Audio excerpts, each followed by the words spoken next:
وقفه الیکارکیا انسانی EHH'ye o navenda lêkolînên civakî û insanî li Stenbolê rapora komxebata çareserkirina meseleya Kurdan û ji bo aştiyê piştgiriya sivîl eşkere kir.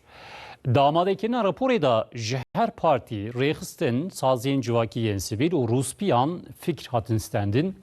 Encamên rapora komxebatê bi 20 xalan hatin rêzkirin. Sernavên sereke zimanê dayîkê û di makezagonê da qebûlkirina mavên Kurdan e.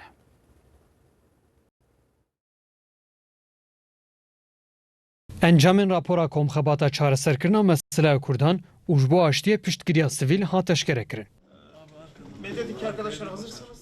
Vakfa Alîkariya İnsanî û navenda lêkolînên civakî û insanî Însamerê li Diyarbekirê li ser meseleya Kurdan û rêyên çareseriyê komxebatek li darxistibû. Bölgedeki insanlar şunu da söylüyorlar. Encamên komxebatê li Stenbolê bi civîneke çapemeniyê biraya giştî re hatin parvekirin. 11. Serokê giştî yê EHH'ye Bülent Yıldırım behsa giringiya aştiya li Herêmê kir. Türk-Arap kardeşliği inşa edilmediği müddetçe Heta biratiya Kurd, Türk û Ereban were avakirin wê herêma me bibe qada lîstikên niyet xiraban. Li herêma me wê xwîn bê rejandin û hê sirbên barandin.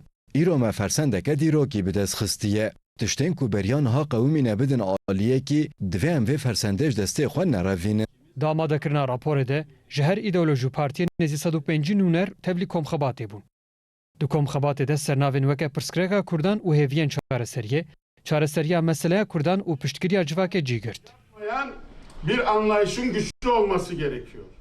ایرو ام تب البیشیا ملت خو چه ترک به چه کرد به چه عرب و البیشیا خلق دنی هرمی به برپرسیاری یک مه هی ام چهار سریه کیش به مسئله رو ببین جبر تقاندنا به مسئله برنگی که اولکاری ده اینش سودا کسی که رو یعنی خودینه که اف گاوا ایرو آسم پوزیشن دیاربکری گاوا کی پر پیروز بود عالیه بود.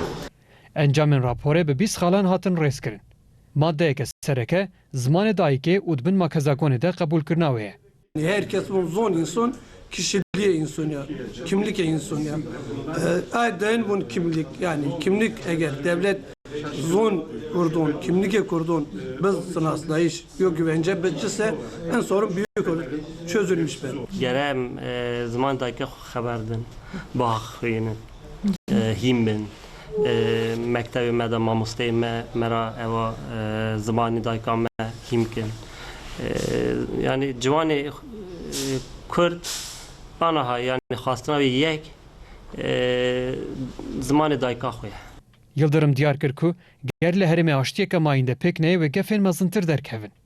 Bu kadar geniş yelpazede yapılan Wekî tê zanîn em li ber destpêka şerên li rojhilatan avînin, şerên ku me dîtin em gelekî xemgîn kirin. Lê şerên li pêşiya me bi îxtîmaleke mezin wê mezintir bin.